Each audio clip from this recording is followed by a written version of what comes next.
விளைஞ்சிருக்கும் என் வெத்தலை கொடி அட வளைஞ்சிருக்கும் ஒரு சன்னல் வெடி தோட்டா ஒரு கண்ணால தொலைஞ்ச ஒரு பொண்ணால வாக்கா இந்த வம்பால வல விரிச்சிட வந்தாளே பார்த்து வளைச்ச தேக்கு ஓம் பட்ட உடம்பு சோக்கு என்ன குத்தும் குறும்பு மூக்கு கொஞ்சம் ஓய்வை கொடுத்து தாக்கு என்னடி சித்திரமே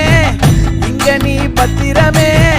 சொல்லுடி கட்டளை எத்தனை நான் செய்வேனே அன்புல பெட்டகமே தங்குற கட்டடமே ரத்தமே முத்தமே சாமியே கொட்டுன